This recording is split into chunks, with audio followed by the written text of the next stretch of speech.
absolutely. It sounds wonderful.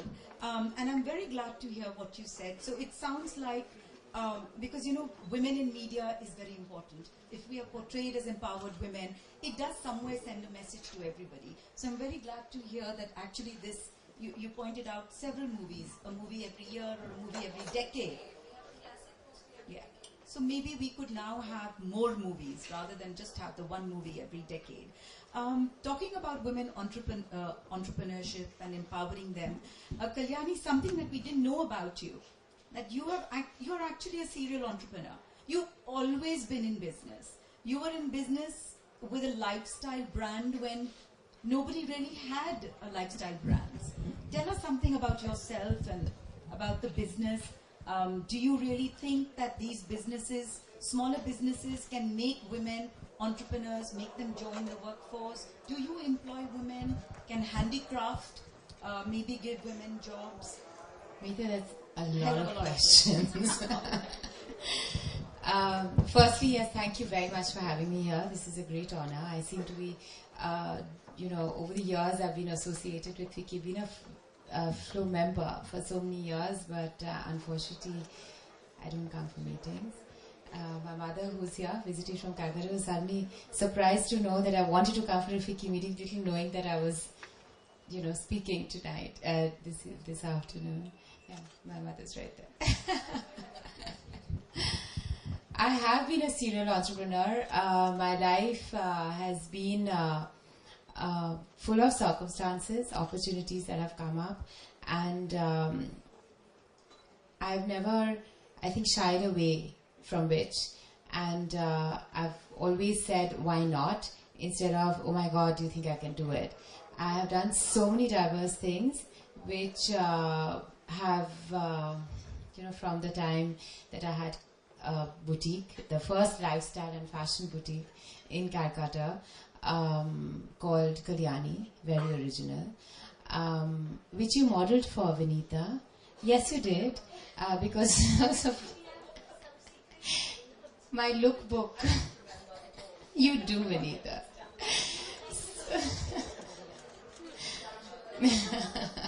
The next one. Yes, I should have got those pictures today. So from there to, that was also kind of, everything's kind of interlinked. So it's a bit confusing now to go down my whole career path, which might take a long time. But done so many diverse things, which is what I think has been my biggest learning. From being a hotelier to running for magazines for Indian Express, getting into the export business for 13 years, which I don't do unfortunately anymore, to working with the best luxury brand in the world. And in the last 4 months, I have launched my new company called Koi Communications, which is basically a communication firm. Dior is a part of it, obviously. And I'm launching 2 businesses. So one is a fashion website, which ladies, you will love. It's my target audience is between 15 and 50. Now 50-year-olds are dressing like 15-year-olds, 15-year-olds are dressing like 50-year-olds. So I think I've got it covered. It's going to be launching soon. I have to make my pitch. I'm here. End of November. It's called Lulu and Sky, so watch out.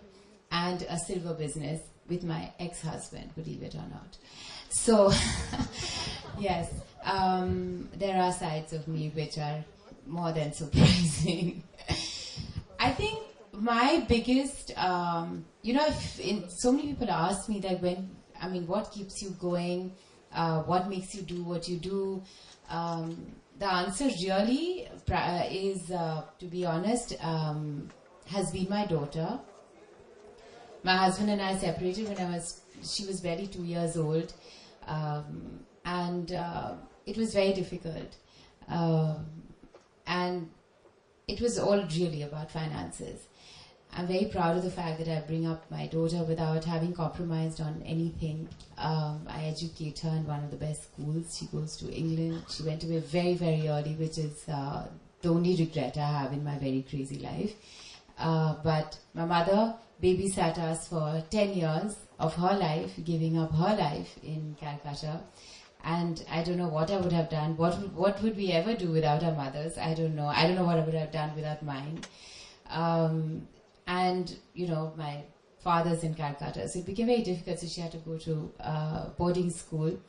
But my drive, my motivation really has been Tara, that's my daughter's name. She's 17 now. And it was really only about giving her the best.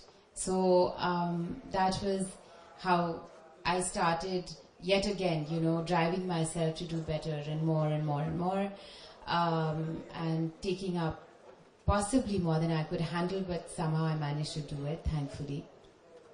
And this is a reason why I think in a lot of ways I do feel, you know, I'm invincible now, almost. That's a big word actually, because I'm financially independent. And that for all women, no matter how comfortable you may be with a comfortable family that you come from, no matter how wealthy you are, but you know, you have to, it's the wealth comes from your, I think, it's a headspace, you know, that confidence that comes. I mean, I left my marriage, or however that happened, is very unfortunate. My husband and I are doing business together, just to reiterate, that's we're best friends. But it wasn't easy at that time. I left without a single penny of alimony from a very, very wealthy family that I was married into. And I knew my daughter was my responsibility, and she will be for the rest of my life.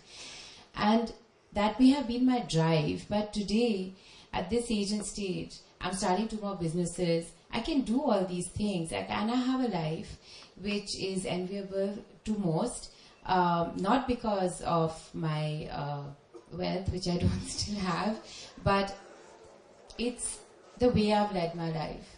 And I think that comes from an independence that I have earned, an independence of thought, an independence of mind. And I tell all my friends, all my younger friends especially, it is so important. You know, it's, as I said, it's something that sits in the head and your heart. And it can overcome a lot of, well, situations in your life, because you don't know where life is going to take you. And I've been able to do that because I have always worked. Since I was very little, I think it was child labor, but the only way to earn money is to go to my grandfather, who my grandparents have been the biggest influence in my life. I come from 2 very diverse, one is a very patriotic, traditional family, that's my maternal grandparents. Very proud of them, very political, very intellectual. And the others, my dadi was a fashion icon in her own way, Reba Rani Saha. So she took her middle name Rani very seriously, very, very seriously. And taught me about fashion. And my dadu, my paternal grandfather, was a business person.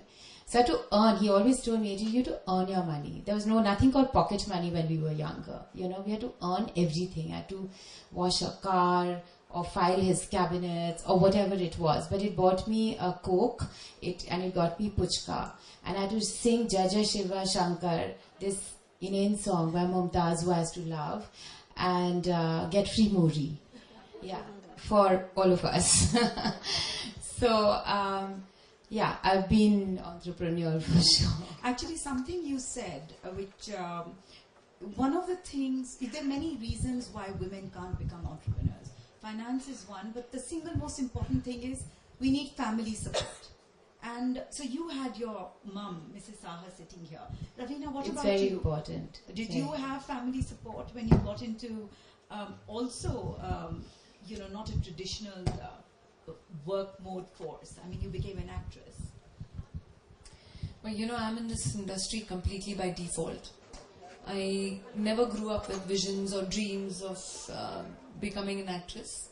In fact, when people would suggest to my dad, you know, because my dad was always in the movies. He's made films like Khel Khel Mein, Khuddar, Jhoota Kahin Ka Majboor. All these films were his. And so when I would go with him for, you know, any get-togethers or something, and people would say, Ravi Saab, because a lot of other heroines were being launched, filmmakers' daughters, for example, Pooja Bhatt, and there were quite a few. And my dad would look at me and say, "ये इसको रवि साहब आप कब launch कर रहे हैं?" He'd be like, "इसको कैसे?" लेकिन because I was this little plump, I'm still am. Roly poly little laddu, and my parents would look at me and say, "Yeah, you know what?" And neither did I ever think. I was one of those, the ones who sit completely on the back seat in the class, backbenchers, and not wanting to put up a hand, even if I knew the answer was correct. Because I was so conscious that everyone would look at me, and then again I'd get teased by all the mean boys or the mean girls in the class. So I was one of those. Well, honestly, right after school, I started working. Again, like she said, child labor. But again, my upbringing was very similar to hers. Though touch wood, I've always lived in a very stable family environment. But my dad always made us work for things. Vacation time meant working your own way out. So yes, I've washed cars for 10 rupees. I did. So I think it also starts with, families instilling, like you said, family support. But I do believe that it starts with how you also, the upbringing, the environment in your home. I was treated equal to my brother with everything. If he wanted to ride a bike, I was taught how to ride a bike. I even knew how to change the tires of my car in case I was stuck somewhere with a puncture. Every Sunday my dad would open the bonnet of the Fiat and we would tinker around, and he'd say, ye radiator hai, pani khatam ho jata hai, to aise dhuan nikalta hai, then this is what you're supposed to do, you're supposed to cool it. So we were actually brought up, I was lucky to be brought up absolutely equal. And for quite a while I was quite a tomboy. My husband says कि मैंने शादी करके तुमको लड़की बनाया. Literally, because I was all ready to fight my own battles always. Until date.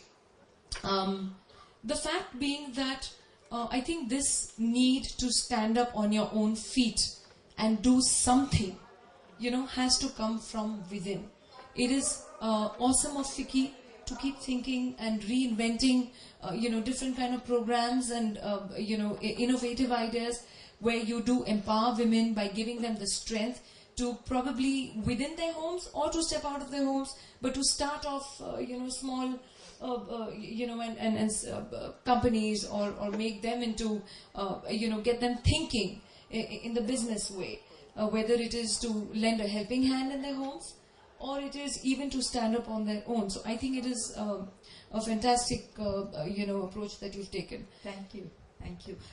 What about you, Diyaji? I mean, you did speak that you were brought up in a fairly normal way, but did you also have your family support in everything you wanted to do? Because you do a multitude of things. You aren't just an MLA.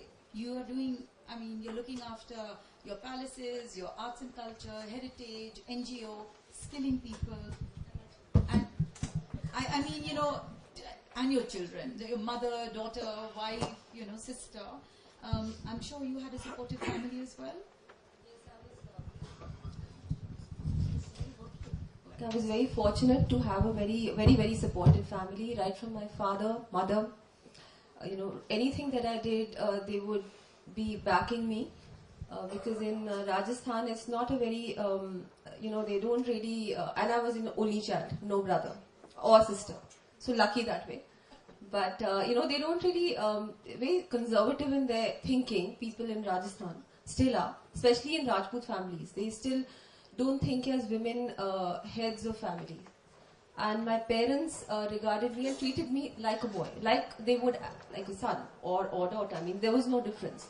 For them, I was everything, and they supported me in everything that I did. And right from looking after the family business, museums, schools I started on my own. I took a lot of inspiration from my grandmother, Gayatri Devi ji. And so I just wanted to do something for education in Jaipur. And my father was the first one. He was the most encouraging, in fact. Even when I was growing up, if I wanted to go out in the evenings, I was totally free to do what I wanted to do. I chose my own husband, by the way. So that's not very common in our state, in our culture. But I was totally given the freedom to then take my decisions and then be responsible for them as well. You take a decision and then you blame it on somebody else. So they said, no, if you want